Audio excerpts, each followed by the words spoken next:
오늘의 뉴스레터에 오신 것을 환영합니다. 아래는 주요 내용입니다. 1. 중국과 일본은 지옥이다. 네티즌들은 뜨거운 반응을 보였다. 1. 동남아에서 쫓겨난 중국.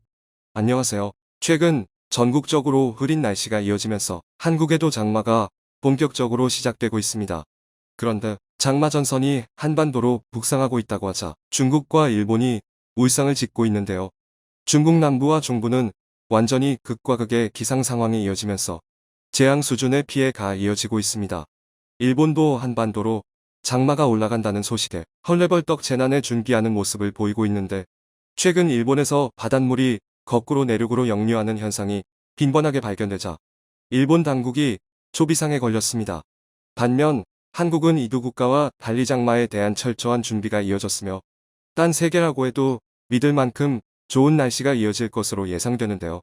이에 대해 전 세계는 한국의 재난 대응 정책을 배워야 한다며 자국의 전문가들을 한국으로 파견하고 있는데, 한번 자세하게 알아보겠습니다. 최근 전 세계 바람의 강도와 방향에 대해 예보해주는 프로그램에서 특이점이 발견되고 있습니다. 일본과 중국 남부에 형성된 띠가 점점 한반도 쪽으로 북상하고 있는 것인데요. 이 때문에 중국과 일본 재난대책본부가 초비상이 걸린 상태입니다. 중국의 경우 이번 장마로 인해 대도시 하나가 통째로 사라졌습니다. 남진하해에서 수증기를 잔뜩 머금은 장마전선이 중국 남부 대륙과 만나 엄청난 양의 비를 정신없이 쏟아내고 있는데요. 중국 관영 매체 CCTV에 따르면 계속되는 폭우로 인해 푸젠, 광시, 광둥 장시, 후난성 일대에서 113개의 강과 하천이 범람했고, 도시가 물에 잠기는 것도 모자라 지반이 약해진 탓에 산사태가 일어나는 등 자연지형이 완전히 변했습니다. 중국 인도시의 경우 도심이 완전히 물에 잠겨 사라졌는데요. 지금 보시고 있는 사진은 인도시의 강남 쪽으로 중국에서 멋진 자연 경관으로 인해 맛있는 차와 관광지로 유명한 도시입니다. 하지만 장마로 인해 폭우가 계속 이어지자 중국치고 아름답던 인도시의 강남은 완전히 물속으로 사라져버렸습니다. 물에 잠긴 인도시를 보면 가옥들의 지붕조차 확인할 수 없을 정도로 수장됐습니다. 얼마나 많은 비가 내렸는지 인도시의 젖줄이라고 불리는 베이강 수위는 35.8m7까지 솟아올랐는데요. 베이강이 마지막으로 이런 수위를 보인 것은 청나라 말기였으며, 일각에서는 인도시의 강남이 홍수 이전의 완벽한 모습으로 되돌아가기는 힘들 것이라는 예측을 내놓기도 했습니다. 문제는 이것이 빙산의 일각이란 것입니다. 중국 중남부에서 홍수로 인해 발생한 피해 때문에 터전을 잃은 중국인들이 200여만 명이 넘는데요. 이 중에는 인도시처럼 도시가 물속에 사라져버린 사례가 대부분입니다. 주차된 자동차들은 강한 물살에 떠내려갔으며, 부실 공사된 일부 중국 가옥들은 배 마냥 휩쓸려 내려가기 일쑤였습니다. 고립된 사람들도 구하기 힘든 상황인데요.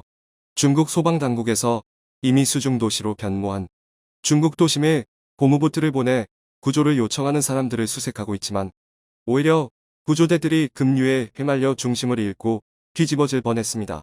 심지어 육중하기로 유명한 소방차도 강한 물살을 이겨내지 못하고 떠내려가 버렸습니다. 이것만으로도 중국 입장에선 대재앙 수준인데, 거기에 초대되지 않은 손님까지 찾아와 중국 남부 대륙이 완전히 초토화됐는데요. 마치 신이 분노라도 했다는 듯 새카만 토네이도가 중국 도심가를 휩쓸면서 번개들이 내리쳤습니다. 그러자 건물들의 지붕들이 토네이도에 휩쓸려 공중으로 솟아올랐고, 건물 사이에서는 불꽃이 튀어올랐는데 한눈에 봐도 두려울 만큼 위험한 상황이 연출됐습니다. 중국 남부의 대도시인 광저우를 강타한 이 토네이도는 단 3분 만에 도시를 박살내며 분노한 자연의 무서움을 몸소 보여줬는데요. 짧은 시간이었지만 가로수와 천막 같은 시설물이 도로를 덮치면서 대중교통 등 시내 교통이 마비돼 퇴근길에 대혼란이 이어졌으며, 송전선이 파손돼 5,400여 가구가 정전돼 중국인들은 어둠 속에서 공포에 떨어야 했습니다. 추산되는 경제 손실은 한화로 약 7천억 원이 넘을 것으로 예상돼 중국 당국과 시민들의 한숨이 늘어가고 있는 상황입니다. 반면 중국 남부는 비와 토네이도로 고통을 겪고 있는데, 반면 중북부는 비가 너무 안 와 극과 극의 기상 상황을 보여주고 있는데, 이것 때문에 기이한 현상들이 계속해서 일어나고 있습니다. 비가 너무 안 와 무더운 날씨가 해소되지 않자 노면이 팽창하면서 콘크리트가 버티지 못하고 터져버렸습니다. 심지어 중국의 상상을 초월하는 더위에 사람들은 동시에 냉방기를 가동하자 이 때문에 인구 밀도가 높은 곳에서는 가정용 변압기들이 폭죽 마냥 터지기 일쑤입니다. 자동차의 경우는 말도 꺼내기 힘들 정도입니다. 차량 내부의 온도는 81도를 훌쩍 뛰어넘어 버리는데요. 이 때문에 중국인들 사이에서는 차에 계란을 두면 과연 어떻게 익을 것인가 하는 실험을 이어가고 있는 상황입니다. 결과는 대성공입니다. 햇빛이 쨍쨍한 날에 날달걀을 넣은 컵을 차량 대시보드에 올려놓은 중국인은 3시간 후 원석으로 익은 달걀을 맛볼 수 있었다고 설명하는데요. 심지어 맛도 좋았다고 설명하며 실험에는 성공했지만 안전을 위해 차량 대시보드 위에 휴대폰과 건전지, 보조 배터리 등 차 안에 인화성 물질을 절대로 남겨두지 말라고 당부했고 아이가 차 안에 남아있지 않도록 해야 한다고 전했습니다. 중국 당국은 고온 건조한 날씨 탓에 논밭이 화재로 인해 소실되고 있으며 허난성과 인근 지역에는 폭염경보 4단계 중 두 번째로 높은 주황색 경보가 내려지는 소동이 일어나고 있습니다. 일부 주민들은 현재 중국은 생지옥이나 다름없다고까지 말하고 있는데요. 일본도 장마로 인한 재앙에 몸살을 앓고 있는 것은 같았습니다. 얼마 전 일본의 한 네티즌은 약 8초의 영상을 공개했는데요. 강물이 바다로 흘러가는 것이 아니라 오히려 거슬러 올라가는 말도 안 되는 현상을 목격하고 영상으로 남긴 것이었죠. 이 현상을 최초로 발견한 사람은 잠시 일시적인 괴현상으로만 생각하고 다른 일을 하고 왔는데 1시간 뒤에서 바닷물의 역류 현상이 이어졌습니다. 인근 해안가에서는 정박해 있던 어선 5척이 뒤집히거나 서서히 가라앉는 모습이 포착됐는데요. 이 영상을 본 네티즌들은 쓰나미의 전조 현상이 아니냐고 두려움에 떨었습니다. 하지만 일본 네티즌들이 그렇게 두려워하던 쓰나미는 일어나지 않았는데 전문가들은 이것이 쓰나미보다 더 위험한 현상일 수도 있다고 예측하고 있습니다. 실제로 대형 쓰나미가 일어나기 전 일시적으로 해안가 물은 급격하게 바다 쪽으로 끌어당겨진다고 설명하고 있는데요. 하지만 그런 현상이 없었으며 물이 계속해서 1시간이 넘도록 역류했다고 전하고 있습니다. 일부 해양 전문가들은 이 현상에 대해 일본의 일부 지대가 갑자기 낮아진 것이 아닌가 하는 예측을 내놓기 시작했습니다. 지대가 낮아지면서 바다로 내려가는 강물의 위치 에너지가 낮아졌고 이 때문에 유속과 힘이 줄어들자 이 틈을 타 바닷물이 거꾸로 역류했다는 것이죠.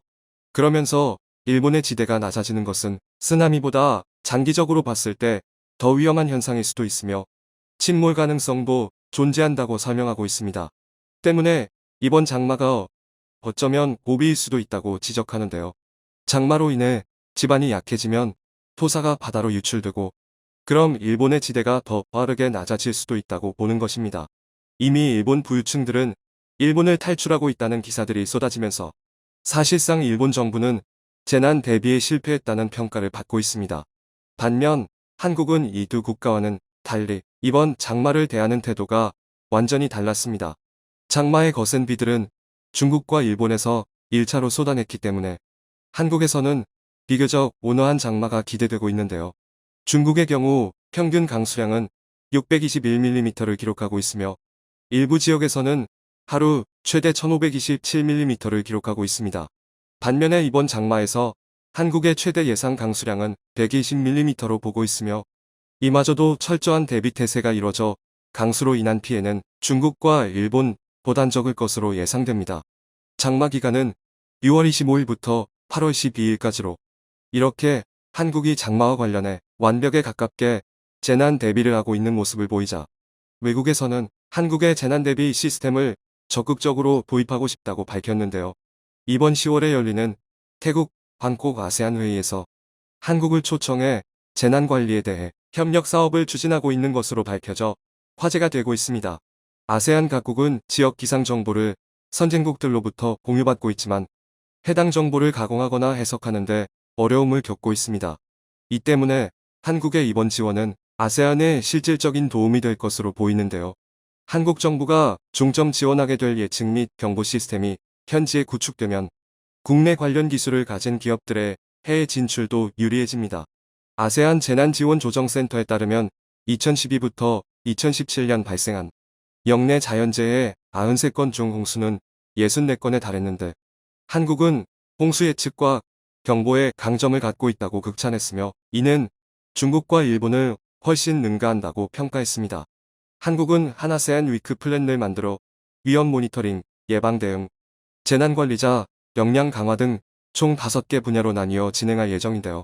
아세안 관계자는 정보통신과 디지털 기술이 앞선 한국은 홍수 태풍과 같은 재난을 예측하고 그에 따른 예측 및 경보 시스템 구축에 강점이 있다며 이번 협력 사업은 해당 시스템을 아세안 각국에 이식하는 기회가 될 것이라고 말했습니다. 한마디로 재난 대응 능력에서 동북아 3국 중 최고로 인정받고 있는 것인데요. 언제나 발전하는 한국에 박수를 보내며 올여름 아무 피해 없이 잘 지나갔으면 하는 바람입니다. 자연재해가 발생한 이유는 중국이 거대한 댐을 건설했기 때문입니다. 중국이 세계 어느 곳에서도 환영받지 못한다는 사실이 있다. 최근에 동남아시아가 끝내 결단을 내렸습니다. 최근 불거지는 미중 무역 전쟁과 자유공산권 갈등에서 공식적으로 자유진영에 손을 들어준 건데요. 이로 인해 중국은 또 하나의 잠재적 파트너를 잃게 되었죠.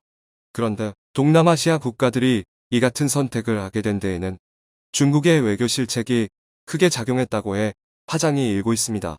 중국이 벌인 만행과 이로 인해 분노한 동남아, 그리고 중국과의 적대를 택한 동남아가 논의 중인 특단의 대책들, 동남아 전역에서 중국인들이 때 아닌 수모를 겪고 있습니다. 라오스, 태국, 미얀마를 시작으로 캄보디아와 말레이시아, 심지어 같은 공산권 국가인 베트남에서까지 몇몇 중국인들이 곤봉을 든 동남아 경찰들에 의해 쫄쫄이 포박, 연행되어 사람들이 다 보이는 광장에 무릎 꿇린 채 방치되고 있는 것이죠. 그런데 알고 보니 아세안 국가들이 돌연 이 같은 중국인 탄압 정책을 펼치고 나선 데에는 이유가 있다고 하는데요. 바로 이번 아세안 정례 회의에서 중국과의 단교와 경제협력 중단이 진지하게 논의되고 있기 때문입니다. 이를 집중 취재한 뉴욕타임스의 보도에 따르면 아직 확정된 사항은 아니지만 이런 분위기대로라면 중국과의 단교는 예상된 결과라고 하죠. 그리고 아세안 국가들은 그 일환으로 친중 성향이 강하게 나타나는 화교들을 선제적으로 추방하는 정책을 의견. 포박된 이들은 그 본보기로 추방되기 위해 체포된 사람들입니다. 소식을 전해들은 동남아 거주 중국인 즉 화교들은 어안이 병병한 표정인데요. 지금까지 화교들의 자본을 이용해 경제를 운영해온 동남아 국가들이 돌연 화교들을 탄압하는 결정을 내리자 배신감을 느끼고 있는 것이죠. 이에 포박된 화교들 사이에서 너희들이 우리 자본 없이 잘 될 줄 아느냐라며 노성이 터져나오기 시작했습니다. 사실 포박된 화교들이 옥박지른 것처럼 동남아 국가들은 화교 자본 없이는 국가 운영이 어려운 것이 맞습니다. 베트남의 언론사인 베트남 오버뷰의 보도에 따르면 동남아시아 전체 인구의 6%에 불과한 화교들이 전체 자본의 80%를 소유. 지금까지 동남아 국가 경제는 화교들이 완전히 지배하고 있었다고 해도 과언이 아니죠. 그럼에도 불구하고 동남아 국가들로 하여금 중국을 전면 퇴출시키도록 한 중국의 뼈아픈 실책이 있었습니다. 바로 메콩강 협박 사건인데요. 메콩강은 티베트 고원에서 발원하여 동남아 전체를 걸쳐 흐르는 동남아 국가들의 젖줄과도 같은 강입니다. 그런데 중국이 최근 티베트 고원에 위치한 메콩강 상류 지역에 16개나 되는 댐을 건설하며 하류 지역이 완전히 말라붙어 버리는 사건이 발생. 농업용수는 물론이고 수산자원, 심지어 식수로 사용할 물줄기까지 완전히 사라져 동남아시아 전역이 물 부족으로 고통받아야만 했습니다. 아세안이 중국의 만행에 적극 의했지만 중국 정부는 오히려 메콩강 하류 범람을 우리가 막아주니 감사하게 생각하라라며 향후 16개 댐 추가 건설을 발표. 적반하장의 태도를 보여 아세안 국가들을 분노케 했죠. 이에 아세안 국가들은 아무리 항의해도 듣지 않고 협박을 일삼는 중국을 쫓아내기 위해 논의하게 된 겁니다. 중국의 횡포에 저항함과 동시에 국민들의 생존권을 보호하기 위해 중국과의 외교관계 단절이라는 초강수를 던져야만 했던 아세안. 그런데 이뿐만 아니라 아세안은 같은 회기에서 중국과의 경제적 협력 중단을 거론하며 급기야 중국 기업과 중국인들을 모두 추방시키는 사안마저 논의하고 나섰습니다. 앞서 말씀드렸듯 동남아시아 자본 대부분은 화교들이 소유한 탓에 아세안 국가들이 이 같은 논의를 하고 나선 것은 매우 우유라는 평가인데요. 미국의 경제 전문지 월스트리트 저널에서는 이를 두고 외교적인 사안은 외교적으로 풀어야 한다. 성급한 판단은 독이 될 수 있다라는 내용의 사설을 게재하며 깊은 우려를 전했죠. 하지만 미국의 저명한 국제관계 전문지 포린 어페어스에서는 이를 다르게 분석했습니다. 전 세계 경제가 미국을 필두로 한 자유 진영과 중국을 필두로 한 공산 진영으로 다시 한번 나뉘고 있는 지금 아세안은 자신들이 중간자로서 얼마나 중요한 위치에 있는지 깨닫고 중국과의 외교에서 매우 영리한 면모를 보여주고 있다고 보았죠. 포린 어페어스의 분석대로 중국은 아세안의 초강수 대처에 매우 당황한 모습입니다. 중국의 왕이 외교부장은 지난 3일 아세안을 찾아 중국은 아세안의 중심적 지위를 확고히 지지한다라며 적극적인 구애에 나섰는데요. 지금까지는 남중국해는 중국의 영해라고 주장하는 등 아세안을 무시하고 대립각을 세우기만 하다가 이례적으로 립서비스를 하고 나선 상황. 이를 통해 아세안이 채택한 이번 초강수 대처가 중국에게 매우 효과적으로 작용하고 있음을 알 수 있죠. 하지만 중국 당국은 이처럼 아세안에게 외교적으로 끌려다니기를 원치 않는 모양입니다. 왕이 외교부장을 직접 파견해 이례적인 립서비스를 해줬음에도 아세안 회의에서 중국에 대한 강경책 논의가 끊임없이 이어지고 있다는 사실을 안 중국 이내 돌연 태도를 바꾸어 동남아시아에게 강압적인 태도를 다시 보이고 나섰는데요. 중국 당국은 관영 언론 신화통신을 통해 입장문을 발표. 최근 아세안이 보이는 무례함은 금도를 넘었다. 소국이면 소국답게 대국에게 예의를 보여라 라며 더 이상 중국의 뜻대로 움직여주지 않는 아세안을 공연히 비난하고 나섰죠. 사실 중국의 이 같은 반응은 예견된 일이라고 할 수 있는데요. 압도적인 경제 성장과 초강대국처럼 보이기 위한 전랑 외교를 통해 큰 지지도를 확보했던 시진핑. 그러나 최근의 세계 경제 위기와 중국 내 다양한 문제들이 겹치면서 시진핑은 더 이상 중국인들에게 경제 성장이라는 허울을 보여줄 수 없게 되었죠. 결국 내부 불만을 외부로 돌리기 위해 내꽃은 아세안 국가들에게 화풀이를 할 수밖에 없었던 겁니다. 아세안에서 중국 퇴출 논의를 진행함에 따라 차기 경제협력 대상국에 대한 논의도 함께 진행되고 있습니다. 가장 유력한 후보군으로 한국과 일본, 인도가 거론되고 있는 상황인데요. 아세안에서 화교 자본이 빠져나가면서 생긴 기회를 한국이 잡아 새로운 번영 도화선이 되길 기원합니다. 오늘 보도 여기서 마치겠습니다. 시청해주셔서 감사합니다.